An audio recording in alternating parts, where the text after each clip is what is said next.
വരും. അവന്റെ വരവിന്റെ എല്ലാ സംഭവങ്ങളും ലോകത്തോട് വിളിച്ചു പറഞ്ഞുകൊണ്ടിരിക്കുമ്പോ പ്രിയമുള്ളവരെ, നമ്മൾ കണ്ടിട്ട് കാണാത്ത കുരുടന്മാരെ പോലെ ആകരുത്. പിശാചാകുന്ന തന്ത്രജ്ഞൻ നമ്മളെ വഞ്ചിക്കുവാൻ, നമ്മെ നരകത്തിലേക്ക് കൊണ്ടുപോകുവാൻ പല തന്ത്രങ്ങളും നമ്മുടെ കാതിൽ ഓതി തന്നുകൊണ്ട് നീ കർത്താവിനെ അറിയണ്ട, നീ പ്രാർത്ഥിക്കുകയും വേണ്ട, നീ ദൈവത്തെ ആരാധിക്കണ്ട, നിന്നെ സൃഷ്ടിച്ച ദൈവത്തെ മഹത്വപ്പെടുത്തണ്ട, നീ ദൈവത്തെ ബഹുമാനിക്കണ്ട എന്ന് പറഞ്ഞു വന്നാൽ നിങ്ങളത് കേട്ടുകൊണ്ട് മന്ദതയുള്ളവരായിരിക്കരുത്. കാലം തികഞ്ഞു, ദൈവരാജ്യം സമീപിച്ചിരിക്കാൻ മാനസാന്തരപ്പെട്ട് സുവിശേഷത്തിൽ വിശ്വസിപ്പിൻ. വിശ്വസിക്കുന്നവൻ രക്ഷിക്കപ്പെടും, വിശ്വസിക്കാത്തവൻ ശിക്ഷാവിധിയിൽ അകപ്പെടും. ശക്തമായ ദൈവം എന്ന് ദേശത്തിന് വിളിച്ചു പറയുമ്പോ പ്രിയമുള്ളവർ, ശബ്ദം കേൾക്കുന്ന ആരും നഷ്ടപ്പെട്ടു പോകരുത്. നിങ്ങൾക്ക് വേണ്ടി ഞങ്ങൾ പ്രാർത്ഥിക്കുകയാണ്. കർത്താവ് സ്വർഗത്തിൽ നിന്ന് ഇറങ്ങി വന്ന് മകനെ നീ രക്ഷിക്കപ്പെടുമെന്ന് പറയത്തില്ല. ദൈവം തന്റെ ദാസന്മാരാക്കി വെച്ചിരിക്കുന്നു. പ്രിയമുള്ളവരും എക്സാമ്പിൾ എനിക്ക് പറഞ്ഞു തരാം. ഒരു ലാസറും ഒരു ധനവാനും ഭൂമിയിൽ സുഭിക്ഷമായ നല്ല അനുഗ്രഹത്തോടെ ജീവിച്ചിരുന്ന ഒരു ധനവാനുണ്ടായിരുന്നു, ഒരു ലാസർ ഉണ്ടായിരുന്നു.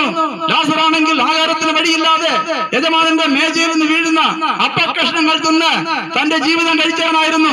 രണ്ടുപേരും രണ്ട് കാലഘട്ടങ്ങളിൽ മരിച്ചു. അവർ ഈ ലോകത്ത് നിന്ന് മാറ്റപ്പെട്ടു. ധനവാൻ മരിച്ച നരകത്തിലേക്ക് പോയി. ബൈബിളിൽ എഴുതി വെച്ചിട്ടുള്ള കാര്യമാണ്. ഞങ്ങൾ ചുമ്മാതെ വല്ലതും ആയി വന്നത് വിളിച്ചു പറയുന്നതല്ല. ദൈവത്തിന്റെ വചനത്തിനൊരു മാറ്റവുമില്ല. ധനവാൻ മരിച്ച നരകത്തിലേക്ക് പോയി. എന്നാൽ കഷ്ടപ്പാട് അനുഭവിച്ച വർണ്ണം നിറഞ്ഞവനായി ലോകത്തിൽ പല പാടുകളും വേദനകളും അനുഭവിച്ച് മരിച്ച ലാസറോ സ്വർഗത്തിൽ അബ്രഹാം പിതാവ് ഇരിക്കുന്ന സ്ഥാനത്ത് ചെന്നു. അബ്രഹാം പിതാവിന്റെ മടിയിൽ ഇരിക്കുകയായിരുന്നു. എന്നാൽ ധനവാൻ ഇവിടെ നരകത്തിൽ കഷ്ടവും വേദനയും കെടാത്ത തീയും ചാകാത്ത പുഴുവും അവനെ അലട്ടിക്കൊണ്ടിരുന്നപ്പോൾ വേദനയുടെ മധ്യത്തിൽ അവൻ സ്വർഗത്തേക്ക് ഒന്ന് കണ്ണുകൾ ഉയർത്തുവാനിടയായിത്തീർന്നു. പ്രിയമുള്ളവരെ, അപ്പോൾ അവൻ തന്റെ മേജയിൽ നിന്ന് വീഴുന്ന അപ്പക്കഷ്ണം നിന്ന് തന്റെ വിശപ്പാറ്റിയ ലാസറിനെ കണ്ടു. അവൻ അബ്രഹാം പിതാവിന്റെ മടിയിലിരിക്കുന്നത് കണ്ടു. അപ്പോൾ അവൻ പറഞ്ഞ ഒരു വാക്കിനാണ്, അബ്രഹാം പിതാവേ, നിന്റെ മടിയിരിക്കുന്ന ലാസറിനെ എന്റെ അടുക്കലേക്ക് ഒന്ന് അയക്കണമേ. അവന്റെ ഒരു വിരലിന്റെ അറ്റം വെള്ളത്തിൽ മുക്കി എന്റെ നാവിനെ തണുപ്പിക്കുവാൻ എന്റെ അടുക്കലേക്ക് ഒന്ന് അയക്കണമെന്ന് അവിടുന്ന് അവൻ വിളിച്ചു പറഞ്ഞു. എന്നാൽ അവിടുന്ന് പറഞ്ഞ കാര്യം എന്താണെന്നറിയണോ? എന്നാൽ ധനവാനായ മനുഷ്യനെ, നിന്റെ അടുക്കൽ ലാസറിനെ അയക്കാനോ നിനക്ക് ഇങ്ങോട്ട് സ്വർഗത്തിൽ കയറാനോ പറ്റാത്ത വണ്ണം സ്വർഗത്തിനും നരകത്തിനും മധ്യേ വലിയൊരു പിളർപ്പുണ്ട്. സ്വർഗം വേറെയാണ്, നരകം വേറെയാണ്. മനുഷ്യന്റെ ജീവിതമാണ് രണ്ടിടത്തേക്കും എത്തിക്കുന്നത്. ഭൂമിയിലായിരിക്കുമ്പോ ദൈവത്തെ വിശ്വസിച്ചും അനുസരിച്ചും ദൈവത്തിന്റെ വാക്കുകേട്ട് അനുസരിക്കുന്ന മനുഷ്യന് സ്വർഗരാജ്യമുണ്ട്. നീ അത് ഓർത്തു കൊള്ളണമെന്ന് പറഞ്ഞു. അന്നേരം പറയാൻ, ഞാൻ വലിയ വേദനയിലായിരിക്കുന്നു. ഒരു വിരലിന്റെ അറ്റമെങ്കിലും തൊട്ട് എന്റെ നാവിനെ വെള്ളം കൊണ്ട് തണുപ്പിക്കുവാൻ അയക്കണമെന്ന് അന്നേരം പറഞ്ഞു. അത് പറ്റുകയില്ല എന്ന് പറഞ്ഞപ്പോ ഈ ധനവാൻ ഈ യാതന സ്ഥലത്ത് കടന്നുകൊണ്ട് നിലവിളിച്ച് പറഞ്ഞു, അങ്ങനെയാണെങ്കിൽ അബ്രഹാം പിതാവേ, ഭൂമിയിൽ എന്റെ സഹോദരങ്ങൾ ഒത്തിരി പേരുണ്ട്. അവരും ഈ നരകത്തിൽ വരാതിരിക്കുവാൻ, അവിടത്തേക്ക് സുവിശേഷം അറിയിക്കുവാൻ ലാസറിനെ അങ്ങോട്ട് അയക്കണം എന്ന് അപേക്ഷിച്ചു. എന്നാൽ അബ്രഹാം പിതാവ് പറഞ്ഞ എങ്ങനെയാണ്? അവിടെ ദൈവത്തിന്റെ ദാസന്മാരുണ്ട്, ദൈവത്തിന്റെ വേല ചെയ്യുന്ന സുവിശേഷകന്മാരുണ്ട്. അവരുടെ വാക്ക് അവൻ കേൾക്കട്ടെ. അവരുടെ വാക്ക് കേട്ടവരനുസരിച്ചില്ല എങ്കിൽ മരിച്ചവരിടത്തിൽ നിന്ന് അല്ലെങ്കിൽ നരകത്തിൽ നിന്ന് ഒരുത്തൻ കരകയറി അവിടെ ചെന്ന് പറഞ്ഞാലും അവർ വിശ്വസിക്കത്തില്ല എന്ന് പറഞ്ഞു. പ്രിയമുള്ളവരെ, അതുകൊണ്ട് ലോകത്തിലായിരിക്കുമ്പോ ദൈവത്തിന്റെ വചനം നിങ്ങളുടെ മുമ്പിൽ എത്തിയിട്ടുണ്ടെങ്കിൽ അത് ദൈവം അയച്ചിട്ടാണ് വന്നതെന്നുള്ള ബോധ്യം നിങ്ങൾക്ക് വേണം. അത് വിശ്വസിച്ചാൽ നീ രക്ഷിക്കപ്പെടും. പ്രിയമുള്ളവരെ, കാലം ഒത്തിരിയൊന്നുമില്ല. ബൈബിൾ പഠിപ്പിക്കുന്നത് ഇത് ദുഷ്കാലമാകയാൽ സമയം തക്കത്തിൽ ഉപയോഗിച്ചു കൊള്ളുക. ഇത് അന്ത്യകാലമാകയാൽ ഇനി സമയമില്ല.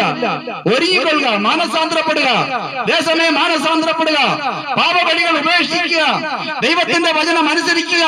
ബൈബിൾ പറയുന്നത് എങ്ങനെയാണ്? സദൃശവാക്യത്തിൽ, ഒരു മനുഷ്യന്റെ വഴികൾ അവന്റെ കണ്ണിന് ചെവ്വായി തോന്നും, അതിന്റെ അവസാനമോ, ആ വഴിയിൽ കൂടെ സഞ്ചരിക്കുന്ന മനുഷ്യന്റെ അവസാനമോ മരണ വഴികളെന്നാണ് ബൈബിൾ പഠിപ്പിക്കുന്നത്.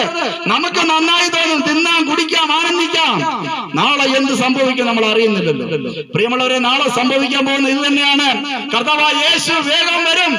അവന്റെ വരവിൽ അവനെ വിശ്വസിച്ച് അവന്റെ വാക്കനുസരിച്ച ദൈവത്തിന്റെ ഭക്തന്മാരെ കർത്താവിനോട് കൂടെ ഇരുത്തുവാൻ അവൻ കൂട്ടിക്കൊണ്ടുപോകും.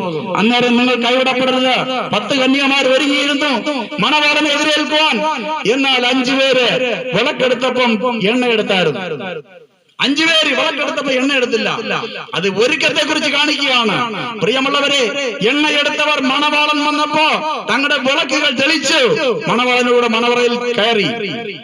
വിളക്കെടുത്തപ്പോ എണ്ണ എടുക്കാത്തവരോ വിളക്ക് കത്തിച്ചപ്പോൾ വിളക്ക് കെട്ടുപോയി. അവർക്ക് മണവാളനിലൂടെ കയറുവാൻ കഴിഞ്ഞില്ല. പ്രിയമുള്ളവർ, അതുകൊണ്ട് ഒരുങ്ങിയിരിക്കുവാനാണ് ഈ സന്ദേശം ദൈവം ഈ ദേശത്തിലേക്ക് അയച്ചത്. കേട്ട ഒരു പ്രിയപ്പെട്ടവർ പോലും നഷ്ടപ്പെട്ടു പോകരുത്. എല്ലാവരും ദൈവമക്കളാകുവാൻ, ദൈവത്തിൽ നിന്ന് അധികാരം പ്രാപിക്കണം. നമ്മൾ സ്വർഗത്തിൽ പോകണം. നരകശിക്ഷ നമുക്ക് വേണ്ട. ദൈവം സൃഷ്ടിച്ചത് ദൈവത്തോട് കൂടെ സ്വർഗരാജ്യത്തിൽ നമ്മളെ ഇരുത്തുവാനാണ്. കർത്താവായ യേശുക്രിസ്തു ആരാണെന്ന് നിങ്ങൾ ചോദിച്ചാൽ ഞാൻ പറഞ്ഞു തരാം.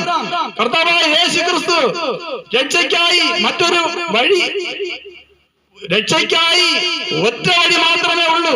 അത് കർത്താവായ യേശുക്രിസ്തുവാണ്. യേശുക്രിസ്തു മാത്രമാണ് രക്ഷയ്ക്കുള്ള വഴി. അടുത്തവൻ ആരാണെന്ന് ചോദിച്ചാൽ മറ്റൊരുത്തരിൽ രക്ഷയില്ല. നാം രക്ഷിക്കപ്പെടുവാൻ ആകാശത്തിന് കീഴിൽ മനുഷ്യരുടെ ഇടയിൽ നൽകപ്പെട്ട വേറൊരു നാമവുമില്ല. ആ ഒരേ ഒരു നാമം, അത് യേശുക്രിസ്തുവാണ്. അടുത്ത യേശുക്രിസ്തു ആരാണെന്ന് ചോദിച്ചാൽ